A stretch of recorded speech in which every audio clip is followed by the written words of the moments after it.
This episode is sponsored by HelloFresh, America's #1 meal kit.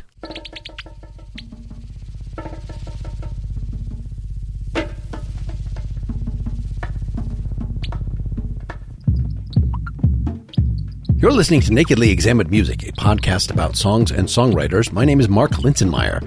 My guest for episode 197 is Bonjo Iyabinghi Noah, the leader, percussionist, chanter for African Head Charge. You're listening to Stebani's theme from their first album, 1981's My Life in a Hole in the Ground.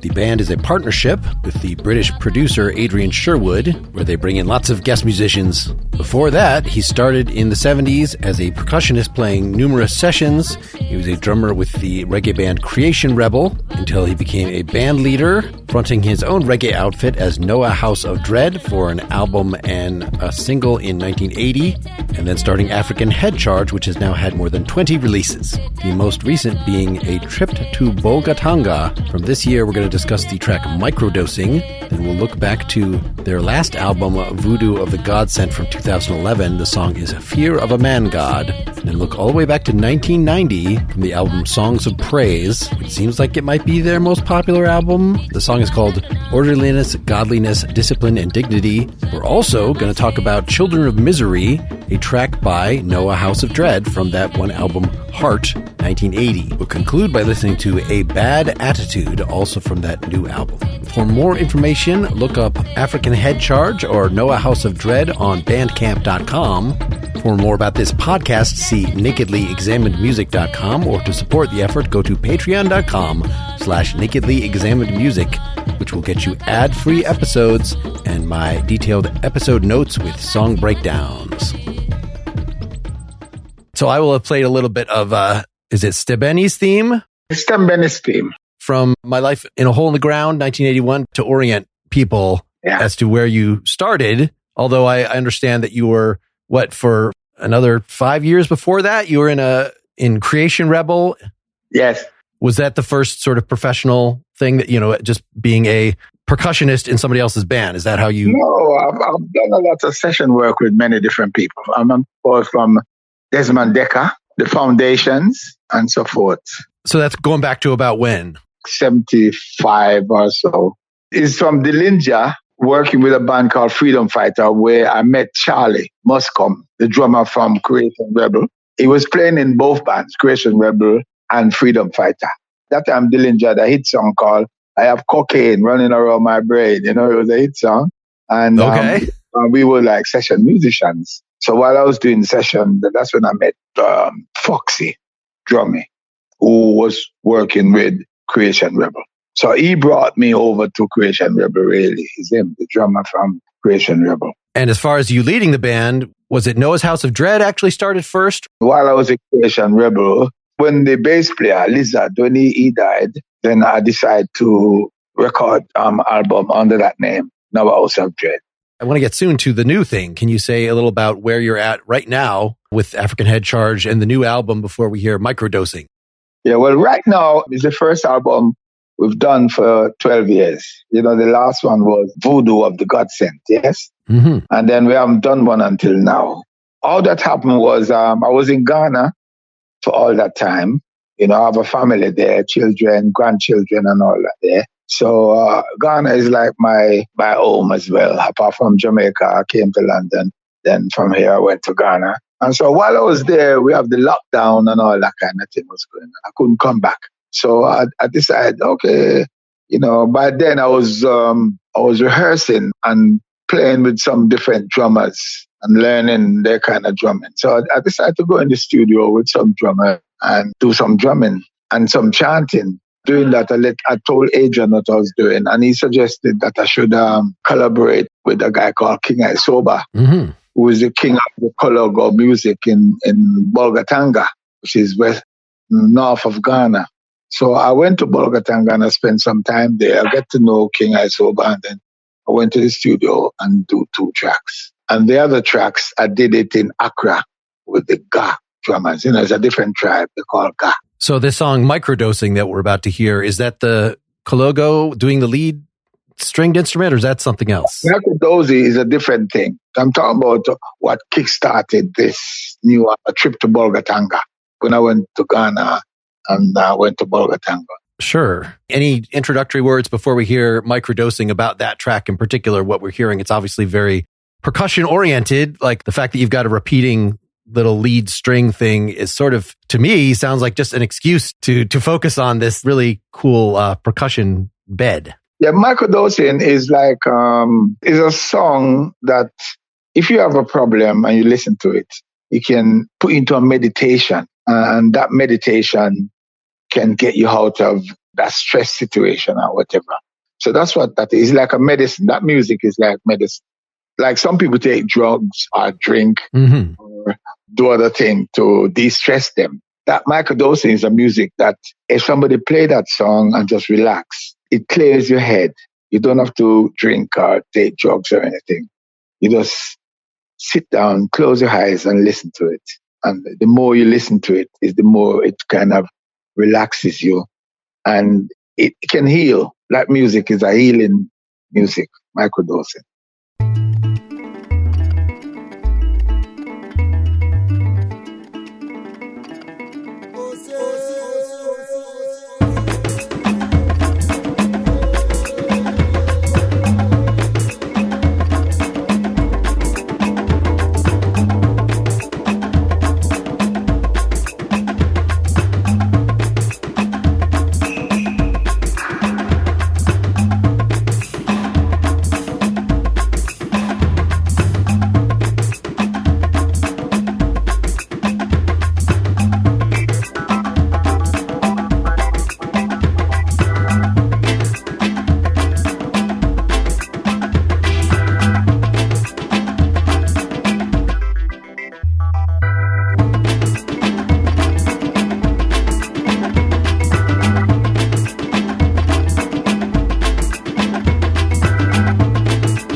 Can you tell me a little about the choice of that initial? How many? I saw in your a recent, well, it was 2017, a live show where it seems like you generally have you and two other percussionists on stage here. What are we actually hearing in Microdosing? That initial, is that 2 or 3 hand percussionists? Yes. But see what's happening, a lot of time I double track on the percussion. Mm-hmm. You know, like you're in the studio, you put one thing down and they listen, then you put another thing on top of it and double track. So also that drumming is what I do, but I just keep double tracking. So it sounds like 3 people or even 4 people. So on this one in particular, though, is this mostly conga? What drums are, it seems like we have more than one type of drum. That song we did it in Accra, and those are the drummers from the Ga. And what is the lead string instrument there then, if that's not the kologo? The lead string instrument. That instrument is like a xylophone, like a xylophone. Is it that the xylophone player is playing with you the whole song, or is it just you capture him doing a couple measures and then that's looped? And because it sounds like it's the same exact. Yes. Well, when Adrian get it, he just loop it. How do you and Adrian work together? Do you just send him 50 tracks worth of stuff and then he just comes back and just sort of decides? Yes. On this album, as I said, I was in Ghana. I went in and I do most of the production, like the drumming and the chanting that you're hearing and the xylophone thing that you hear and certain things. And then I send it to him, and then he did the rest. So anytime there's a jump, or one of these kind of echoing anything, that's just all post-production. Yes, that's what Adrian is. So this song is 3 3/4 minutes long. Is that what you send him? Or did you send him, here's us jamming for 10 minutes? Normally I'll send longer. But he would sit down because of, if you're doing an album and you're going to put a certain amount of songs in it, then you can't really play it the length that I've sent him. Mm-hmm. So normally we'll play it for at least 7-8 minutes or even more. Okay. It's a trip. It is not just, it doesn't sound like, maybe thanks to the production, just this is a drum circle jam session. It sounds like this is going somewhere. And a lot of the way that happens is by having the percussion go away for a while, by having the xylophone be there and then go away and come back and adding the extra thing. So it seems like you're giving him this great textured thing and then he's crafting that into the particular story that's going to be told on this record. Yes, I just send him the certain things and then he adds certain other things to it. So then if you're going to play this live, do you then sort of learn it back off of the recording? The keyboard player will do that. We'll get him to either sample it and play it so it can sound exactly as it sounds on the record. Okay. Yeah, I noticed in that live show that you had some of those extra things that would jump out in the mix that, if you wouldn't really expect unless that was a planned effect, we're going to start the tape here, basically. We're going to do a live thing that's over a tape loop or something. What happened is we got everything there. And as I said, the keyboard player will take it into his computer or whatever. And then he'll play it over what we're doing so that it can sound exactly like it is on the record.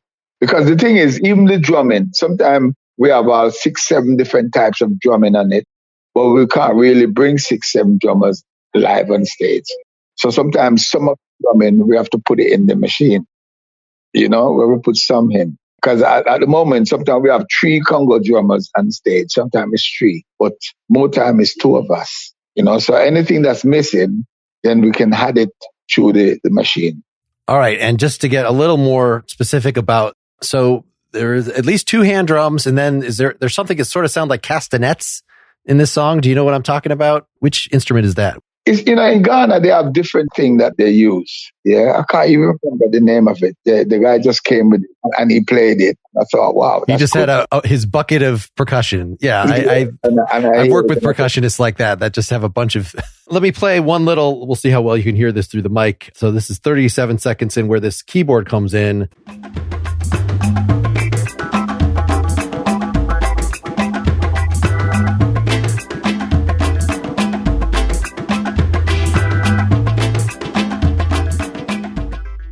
So this little whack. So that's all added in post by Adrian? We bring different musicians in and they have something like that in it. When I bring it here, we sit down and listen to what we've done. I'll send it here. We go to the studio, sit down and listen to it. And then we decide, shall we bring Skip in, or shall we bring in the keyboard player that we're working with? Just like we'll bring in Doug with Malaysian bass or whatever. All right. So what you're originally doing in the original is purely percussion. There's no pitched instruments besides this song doesn't have a drum kit on top of it. Were you sure that there was enough going on? Like you knew you wanted to... We didn't need to put anything more on it, any more drums. Let's get a second song out there. I picked one off of that previous album, Voodoo of the Godsent, the closing track, Fear of a Man God, which I really like the percussion bed on this. This is a really thick song. Any thoughts about where you were at? Voodoo of the Godsent, Fear of a Man God. That was such a long time. That's more than 12, 13 years ago. This is just a crazy track. I mean, in both with the synthesizer sounds, all these, but also just the percussion. There's so much extra, just this big bed of stuff. Well, listen, the thing is that is a lot to do with Adrian. He will put those things inside. Oh, so even the percussion, because it sounds like, again, like you had your bucket of percussion instruments, and let's put a. Yeah, because most of the percussion now, I will play it and then I go back and play something else. So when it comes to the percussion part of things, I'm responsible for all of that. But some of the other things, we both come together, listen, and decide this is what we're going to do.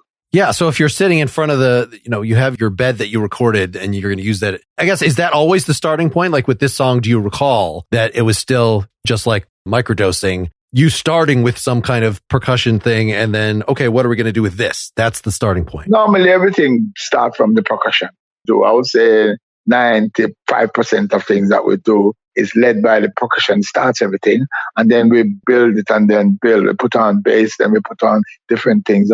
That's how we work, really. The percussion is the more or less main thing for African Head Charge. Yeah, I mean, that seems so freeing in terms of chords that you're not really thinking in terms of chords. Is that something traditional African music? I assume that's not chordal. I mean, is this approach sort of taking from that tradition, or is this just the way that you were doing it for this? Because I know that reggae songs still start with chords. It's not.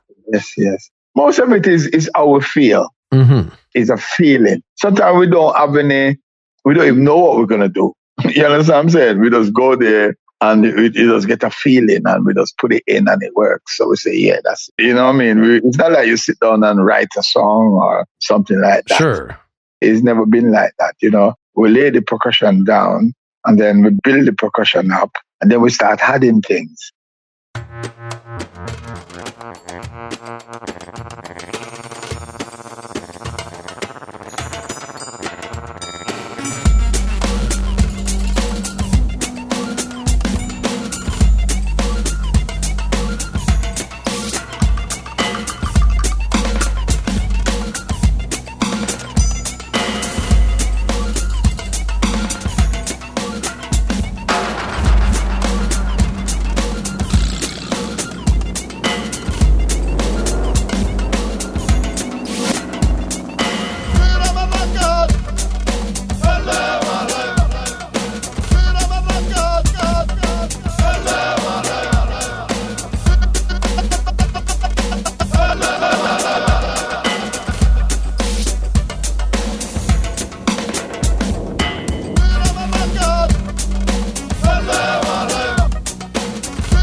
In this case, we've got a vocal theme here. Actually, let me just insert it here.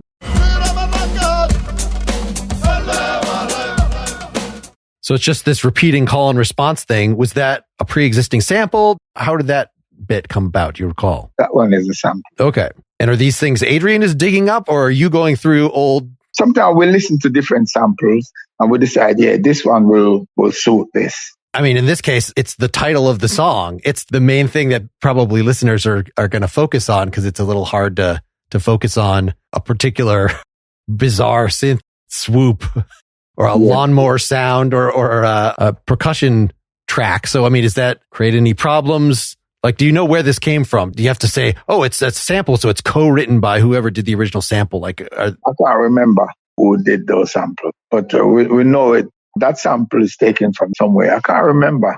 Because, Adrian did a lot of samplers. We used to do a lot of sampling before, though we're cutting down on that now.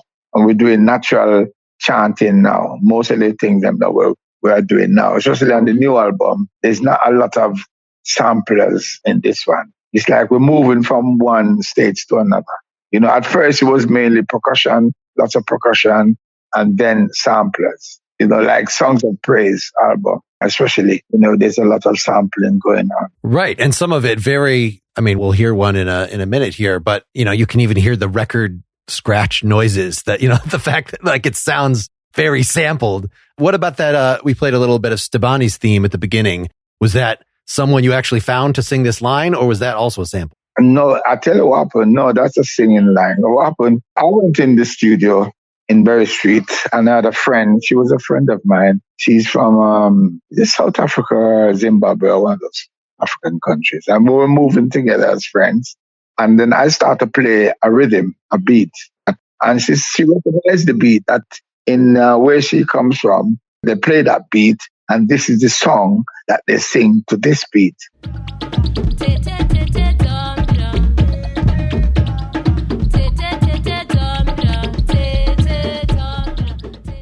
So while I'm playing it, she didn't pick up a mic, or we didn't set up no mic for her. She just stand over where I'm playing it. And she started to sing, te te te te ta. And I started to say te te ta. And I was just repeating what she says. She said te te te te, and I'm saying te te ta. So it was like, call it a jam. It's like a jamming, really. Because we didn't plan anything like that. Do you actually even know what she was saying? What the translation is? When I asked her, she said in Zimbabwe, children sing that song. So they call it child's play. All right. So then back to Fear of a Man God. You have that Fear of a Man God, and then they say something in response. Do you even know what that is? What they're saying and what language it is in? I can't remember that track, to tell the truth. I can't remember it. So this is not one that you've pulled out to do live since then? No. There's so much songs. I've never done a lot of those songs live.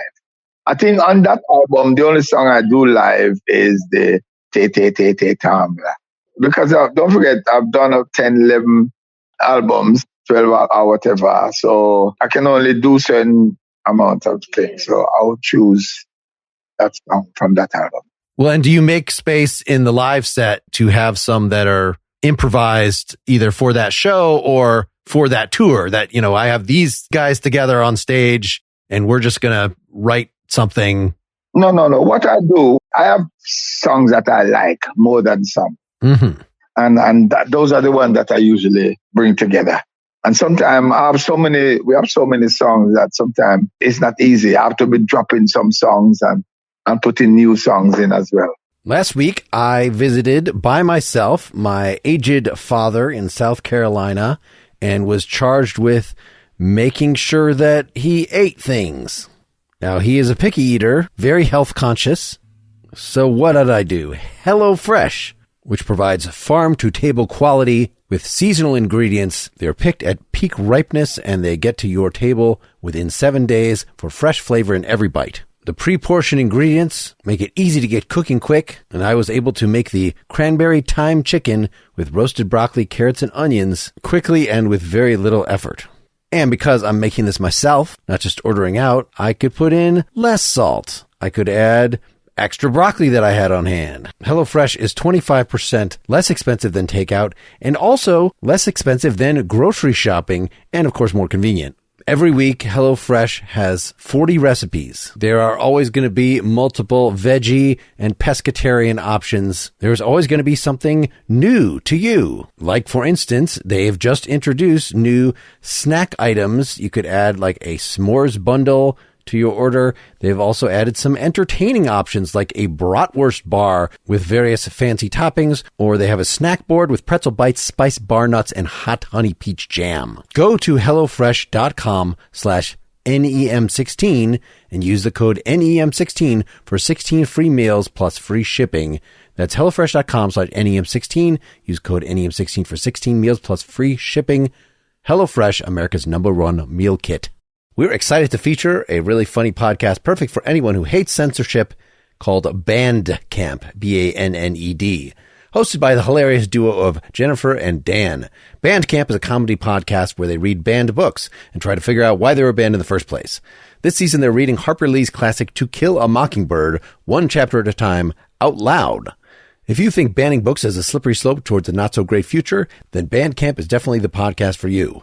Whether you're like Jennifer and curious to read the book for the first time, or like Dan and a little too lazy to read it yourself, you'll love Band Camp. It's a funny show and a great concept. So don't miss out on this one-of-a-kind podcast. Look for Band Camp, that's band with 2 N's, on your favorite podcast player and subscribe today. Let's get band together.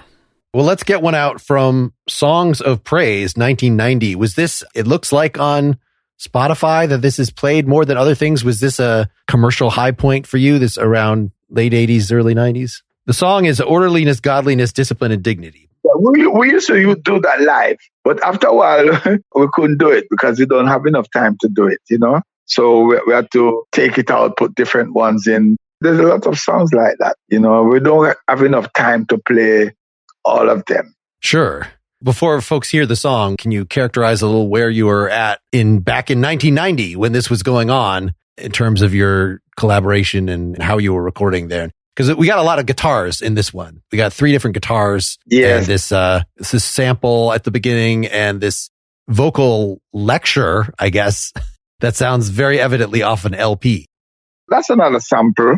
You know, as I said, in those times, we used to use a lot of samples. Mm-hmm. As I said, Adrian had a lot of sample from this person, somebody called Lomax. Lomax went through Africa and make a lot of tapes of different chants all over. I think Bobby Marshall's mother, there's a guy called Bobby Marshall. His mom, they went. So, and Adrian knows Bobby Marshall and his mother, some another Collins. But she had a lot of things that they went around Africa and collect a lot of chanting and all that kind of thing. So in those days, that's what we were doing. We were taking a lot of chanting from her and had it to our rhythms. He that followeth me shall not walk in darkness. นี่แม่หนูที่ฉันเคยเห็นหรือว่าจะเป็นใครอื่นไกลอย่าคิดดูหน้าก็เหมือนยังนิ้วกวางตุ้งจะดูกระโปรงที่นุ่งก็เหมือนตุ่มไก่นี่แม่หนูที่ฉันเคยเห็นหรือว่าจะเป็นใครอื่นไกลอย่าคิดดูหน้าก็เหมือนยังนิ้วกวางตุ้งจะดูกระโปรงที่นุ่งก็เหมือนตุ่มไก่นี่แม่หนู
Another very conga-oriented tune. Do you remember, is this just you double tracking yourself, or is this you sort of with your live co-percussionists? That one is live percussion. All the percussion that you hear in African Head Charts, they're all live. We never sample any percussion. All the percussions are live. But the chanting, as I said, is on that track, it was sample. I'm wondering, even, do you recall, because it sounds very song-like, that particular sample, if that was sample that he then pitched so it actually sounded like singing and sounded at that rhythmic, or like that's just how the sample was? I think that's how the sample was. And it fits in with the rhythm. The way it fits, it fits with what was happening. Well, yeah. I mean, it fits so well that I'm wondering, so in this case, was the sample first and you're jamming against the sample? We do everything first and then find a sample that will fit it. Sometimes we will listen to different samples and say, yeah, that one. Let's use that one. And is it the same guitar player doing all the different parts on this? Do you remember who you were collaborating with? Most of the time, Skip is the one that plays a lot of the guitar and most of us. Okay, so he's the guy who's still playing with you now? No, not right now. Skip have a thing called Little Axe. That's his own project. We all have our own project, and sometimes we work on other people's thing. Like with Dumb Syndicate, sometimes they want some, they'll call me, and if I have a kind of drumming that I want to do, when Star Scott was alive, then he say, yeah, Scott, come and do it. We support each other's project. Sure. Because at first, African Head Chart was mainly really a project that me and Adrian go in the studio and start laying down some percussion and then start adding things, calling other people. Just like how they would call me and singers and players, or they would call me and whatever a new sound is doing, and they call me. So we all support each other and our things. So in this case, I mean, this is mostly just sitting on one chord. Did you have in mind, like, this bass part? Is that also Skip? Do you remember, or is this a different bass? And then when it comes to some bass line as well, sometimes we'll just go in there. Sometimes you can just hear something naturally. You can just hear some beats, things going on, and the right thing just come. And once it fits, then that's it.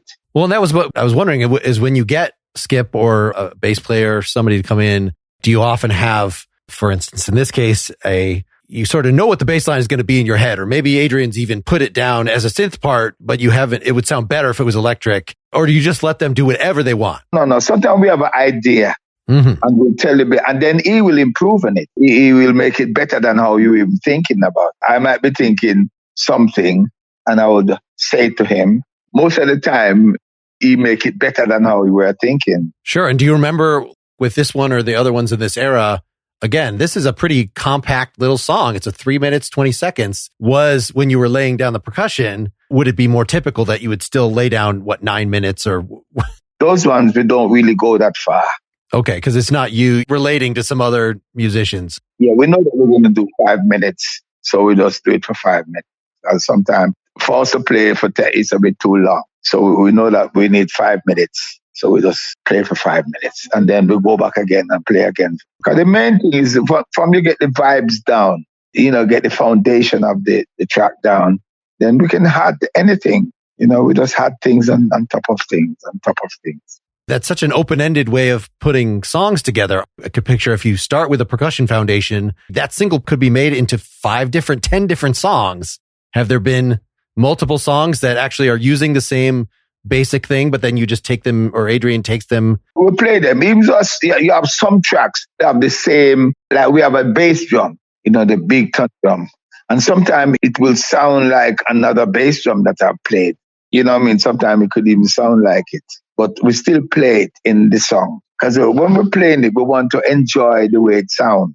Ourselves. Because we just want to enjoy it. When we play it, we listen back to it. And sometimes that bass drum will sound like another bass drum that I've played already somewhere. Or it might be a bit slower, or there might be a little adjustment.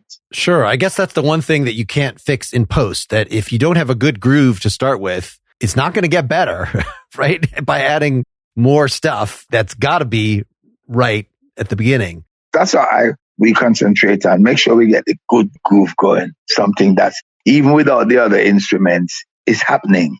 So everything that gets onto it now it makes it extra. You know what I mean? When bass go on it again, it's, hey, take it to another level. When, other things, it takes it to another level and it keeps going, Well, so is there a lot of extra attempts that don't actually, maybe you finish recording the basic part and you're like, this actually, let's put this one aside. Or if you were out in the field for this last album. Not a lot. You don't get a lot of things there. Most of what we do, it works. Yeah, particularly with this it was pretty quick, this trip that you went and met these other drummers. And, so this was just a couple weekends of work. Is that right? Or was this? The latest album you're talking? Yes, to collect the basic drum tracks. The latest album is, some was done in Bolgatanga and some was done in Accra. It's two different tribes, right? And they have a different style. Then the one in Accra, they are Ga. They have a different types of drumming. And sometimes they might even know some other drumming from Kumasi, which is their Shanti thing. So it's like three different tribes of drummers. I mean, do you feel like, whether it's this project with meeting these different drummers or back in Songs of Praise where you're going through these different chants, these sample chants, like, do you feel like you're in part presenting this like a museum piece? Like this is, I remember when David Byrne did his first album of Latin music, he was very deliberate about, and this is a tango and this is a samba and this is, or do you really care about this as sort of an educational thing? You just want good grooves wherever you're finding them. When we go in the studio, sometimes it's vibes. You go in and because it's always good to start with something. Sometimes it's one drum. You just start somewhere and then you just build on top of it. The way we work is very simple. But I don't sit down and say we're going to write this or write that or whatever. We build the foundation and build it up and make it. It's like building a house. It's build the foundation, then you build the walls, and then you put roof on, and then to me, that's how I look at making music. It's like cooking food. You start with a foundation of thing, like you're cooking the peas, and then you start putting the onions and the tomato and and whatever. And then in the end, something comes from that. When you're trying to work with these different drummers from different tribes, these rhythms that you're not used to, do you sort of let them start? Like, let them give the foundation? Because that's going to be something that you wouldn't have done. Normally we work together. In this new album, we work like a drum group because I spend time with them. I'm also learning from them. Sometimes they would tell me what to play, you know what I mean? And I just have to play my part. Because of that, we can get the different styles. And then sometimes I had some of my style into it. My style mainly is the Pocominia and the Iyabinghi type of music. That's why I specialize in that.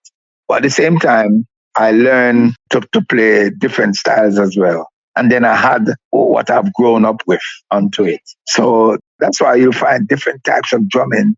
It's like a family of drumming put together. You get to cross-pollinate with these different traditions. Are you purposefully trying to get people from different traditions together so that they're also infusing? Or you're just going, like in microdosing, it sounds like you work with people in a specific area. You weren't trying to bring somebody along with you to... I like to bring other people along with me so that, to put these different styles together to see how it would work. Because even the drummer that I'm working with now, I do live shows with him. He have a completely different style from me. So by putting my style, his style together, it creates something. And if I have three drummers on stage, not talk about the kick drum, like me, and another drummer, which sometimes we do that, three different drummers. It's three drummers who specialize in a certain way of playing. You know what I mean? Because some of the things that I do, I was brought up in that, and some of the drumming that he does, he was brought up into that. So I can also learn that as well. And he can also learn this as well. So it's like putting all those styles together, something comes out of it. So even back when you were playing with a reggae group and you're being the added percussionist, they already have a kit player who's sort of holding down it seems like that style, especially if it's very slow, gives you a lot of freedom to sort of put in whatever hand drum style you wanted. And I can actually put something from my tradition or these various traditions that you've picked up in a reggae song. That's different because when you play with an artist or with another group, you have to play what they want. They'll tell you, sometimes you listen to what they've done before and copy that. It's like when I was playing with the foundation, they have a song called "Why Did You Build Me Up, Buttercup, Baby?" There's a beat that they play, you have to go and learn that beat and play it. Otherwise, you won't get the job. You know, when I was playing with Desmond Decker, it was the same thing. I'm a session musician. It's different from when I'm doing my own thing, which is African headshot. You know, as a session musician, you have to play exactly what they want. All right, sometimes you can create a bit of things on top of it, but sometimes they want a specific thing, and they're paying you to do that, so you have to just do that. And that's what I used to do. With African headshots now, I'm free to create what I want to do or how I feel. You know, I put my feelings into it. That's the good thing about it, you know, and what I'm doing, I do my own feelings, what I feel. Let's insert Children of Misery, the opening track from the album Heart. So originally that was 1980 by Noah House of Dread. So before you actually had started African Head Charge, your first thing as a frontman, but this is still basically in the reggae tradition. You know, you've got some reggae instrumentation, but it's also has some things with the mixing, with the production that sound like African Head Charge of let's just bring this random percussion hit out, make it really loud, and let's do just things in the mix and make the horns disappear and add great, crazy reverb. So it's a little psychedelic still. Well, it's me. You know, it's me. I'm putting myself into it. Because the Noah House of Dread really was another project, and I think maybe one day I'll do another album like that. That's a different direction altogether. That's a direction that I have idea, write some lyrics down, and I'll call a guitarist and sit down and rehearse with him, and then bring in the bass player, and then we get the bass line, and then we say, okay, we go to the studio and do it. That's a different thing altogether. We actually sit down. There's some lyrics that I've written down, and I just go and sing it to them. And we find the chords and key that's in and so forth and rehearse it. And so that's a different approach.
we got a little longer here. This was almost 7 minutes, but about half of that is this doing things with the mix, just letting it go on a little longer. You know, the song has already established itself by 3 minutes. You've got all the parts out there, but you give it a little time to breathe.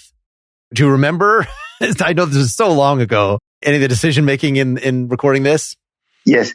Because the thing is, at that time, you know, instrumental or dub then is what in fact, you could say the dub thing really as a live thing, we can take credit that we started the whole thing. I mean, Creation Rebel, the band, Creation Rebel. So we were more into, all right, sing a little bit and then the rest is dub. Just like some people, they'll make a song and then they take most of the voices out. But so Creation Rebel was really a dub band. In fact, it was the first dub band that was in England here. There was no other dub band in England but Creation Rebel. You know, we didn't have any singer in the band or anything like that. Well, we had people in the band could sing, but it wasn't really happening. So we were back people like Prince Farai, and we were like a backing band. That means we were playing instrumental for the DJs or for the singers. And sometimes when we're not backing any singers or DJs, we do our own thing. And sometimes the thing that we're doing is the song them that we've been playing for these singers, but we do it in a dub style. So I carry that with me same way when I went to do No House of Dread. So that's why you find No House of Dread, you find a lot of dub sectionism. And was this Noah's House of Dread album a recording project that you got people together for that? Or did you actually get a live band together and this is just the record of that live band? And together and then go in the studio and do it. And in fact, the way No House of Dread was done, the first one, we did everything right away, live. Everything live. If you listen here, I'm saying rolling, I'm even saying change, and, you know, we did it live, just like rehearsal. We just go. It's not like most recording, you go in and you double track and you listen that. We did No House of Dread, we did everything live, really. Apart from when I'm going to put the percussion on. Yes, because this still has the very active. Is it just congas or congas and bongos? I mean, it's something that this is kind of why I was thinking this about reggae before, because the band is doing their normal reggae thing, but then you add all this extra frenetic energy from your own hand percussion. I'm really a percussionist, really. You know, the vocals is something that's added to it. I'm really known and all over as a percussionist before vocal comes in. So when I did No House of Dread, yes, I wrote certain lyrics like Wicked Kingdom and Stand Firm and all that kind of thing. But at the same time, we still like to bring the dub part of it. Sure. I mean, in doing this song live, would you just get somebody else to do those percussion because you want to run around with your microphone? I saw, at least in the recent live show, it was sort of, you're either doing percussion or vocals. It wasn't really both. I do both. Okay. I'm chanting and playing the percussion at the same time.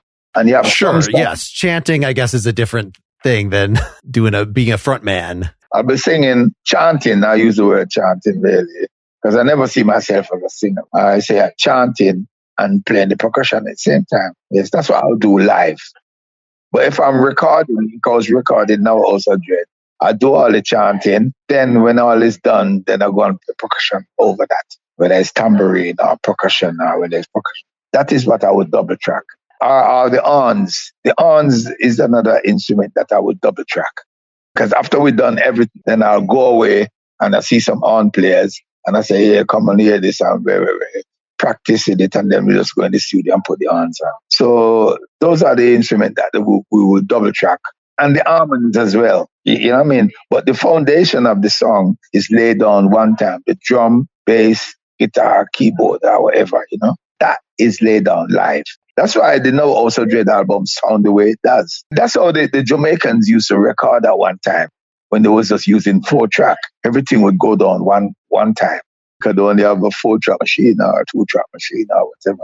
Yeah, I was wondering with this Children of Misery, I mean, given that you have got, so all the horns are to one track and it's you and the backing singers are all to... The backing singers, all that come after. Go home and then bring the woman in and say, hey, let's listen and practice it and do it. So those are what we would overdub. So you were not using a 4-track, or at least you could dub, bounce from one to another if you were...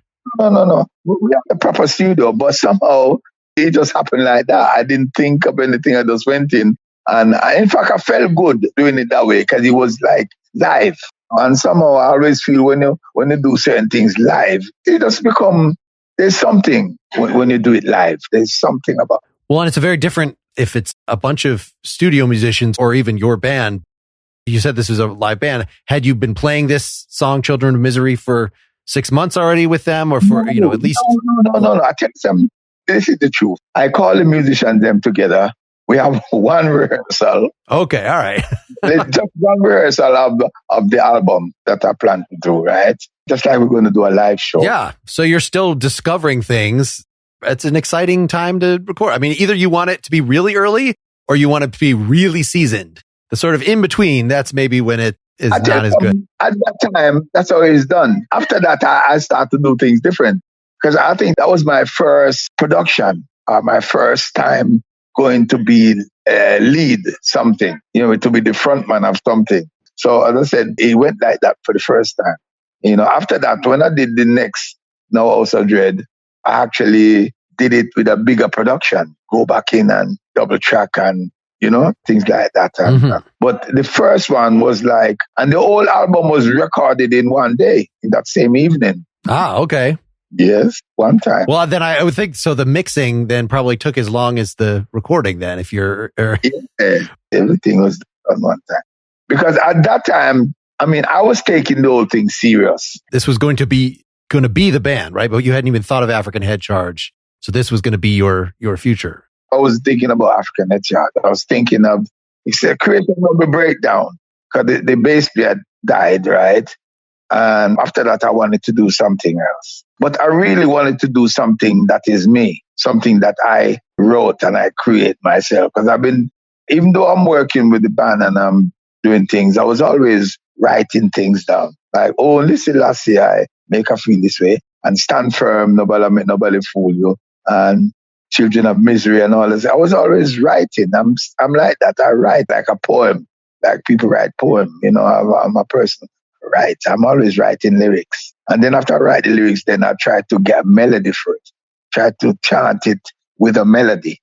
Does a lot of this effort, a significant portion of this effort, actually end up on whether an African Head Charge album, or I saw you had a solo album I was listening to from 2010 or something like that? That sounds a little bit like a return to this style from Noah's House of Dread. Or is there just notebook after notebook of things that are not... have never made it onto recordings at this point? I still have a lot of lyrics. I never stop writing lyrics down. And I still have a lot. So when the time comes, some of those lyrics will fit into some beats that I've done. That's with African Head Charge. And some of it might fit into, now I'm actually going to some rehearsal as well with some African Head Charge things. We evolving them, It's not all of them that's made the same way. Yeah, you have some tracks that will be, I will sit down and write it on, call, skip or something like that. And listen, I'm singing this and then we play a rhythm to match it and all that kind of thing. With African Head Charge, there's not a lot of that. As I said, we just lay the beats down, double track on it, build it up into something. Sometimes even we might put a bass line on it, or I might not, and then just keep adding things to it and then it becomes something. All right. Well, to wrap up here, let's just introduce A Bad Attitude. I know this is the single that you're pushing right now. Well, A Bad Attitude is something that is done by me and King Isoba. Yes, and we've done that in Ghana, So that's still you reading the poem at the beginning, right? And then he has some other vocal stuff as well as his... And some percussion inside as well. And then King Isoba, he more or less take the lead on that song because I just wanted to add something else with African. That's what I'm saying, is evolving. Maybe the next album I do, I will collaborate with another person, because I like doing that. If I see somebody and he's doing something and it suits what I'm doing and we can come to an agreement, then we'll do it. That's moving forward, because we're going from one stage to another. So this is the next stage, adding another artist involved with what we're doing. He's from Ghana, whereas the other... And he's from Bolgatanga. The album Trip to Bolgatanga, because I've got two person from Bolgatanga playing on it. There's a girl singing on it and playing percussion as well. And then King Isoba as well. So it's like we have two and a couple of percussionists from Bolgatanga as well. And the other songs, we have a couple of percussionists they are from a different tribe, from Ga. Well, thanks so much for sharing this all with us. I really enjoyed listening through your catalog, especially the new album. With headphones is even better, but such a great groove foundation, even without all the Adrian's craziness. But it's such a great combination you guys have. Thank you very much. Yes.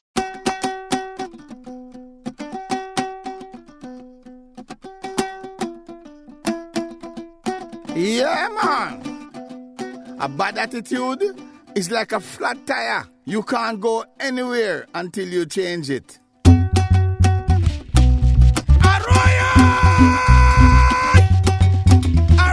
soba kelly on a one. Make an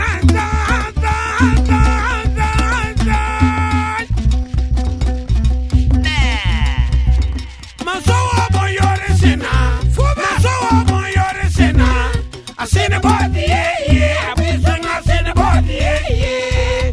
Turning in Matinonga, Bingi, turning in Matinongo, Magica, what the fuck?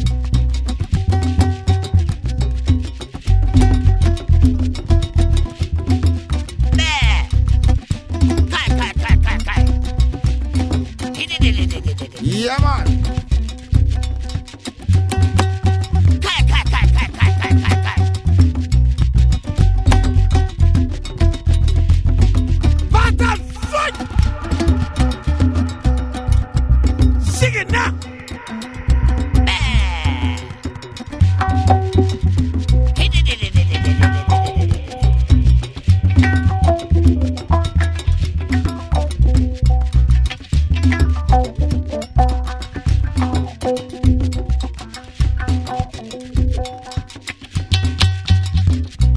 To make a difference in somebody's life, you don't have to be brilliant, rich, beautiful, or perfect. You just have to care. Yeah, man. Aye.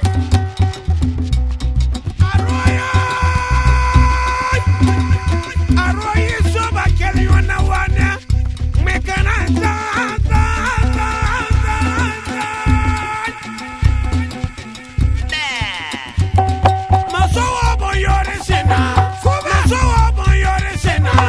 I seen a body, yeah. I seen a body, yeah.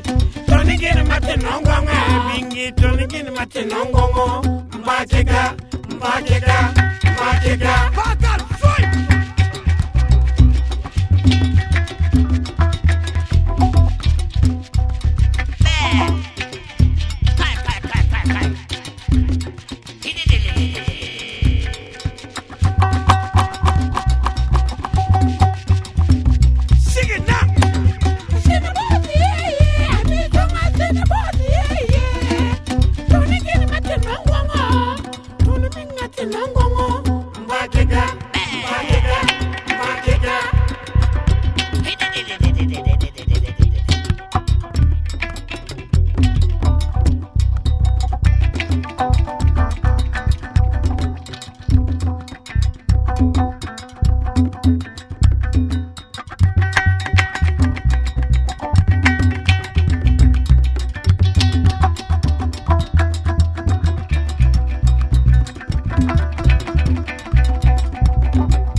Thanks so much to Bonjo. There's definitely a completely new kind of music for me. Although the psychedelic angle gave me some inroads, according to some of their literature, the band was inspired by a comment of Brian Eno's in the late 70s saying that there needs to be a psychedelic Africana. So here we go. I also could not resist putting in a reggae song, as we haven't had an actual reggae artist on this podcast before. So lots of fun. Look up African Head Charge on Bandcamp. All the albums are super listenable, great background music, great dance music, and they're a killer live band. I will link to some concert footage from the blog post associated with this at nakedlyexaminedmusic.com. And as always, I want to point you to patreon.com/nakedlyexaminedmusic, or if you're using Apple Podcasts to listen to the Nakedly Examined Music feed, you can just click the subscribe button and you'll get ad-free versions of everything, a little bit of extra footage, and you will know that you are contributing to help keep this podcast happening. Hope your summer is going well. I've taken a little break from recording as I've done some traveling. I do have one in the can from Chris Stebani that you'll hear next, and another couple scheduled before the end of the summer. So we'll see whether I can actually stay on the 1 every 2 weeks posting or whether we have to put a rerun in there somewhere. But in any case, I am enthused about continuing to do this. Thank you so much for listening. Until next time, keep on musicking. This is Mark Linsenmeyer signing off.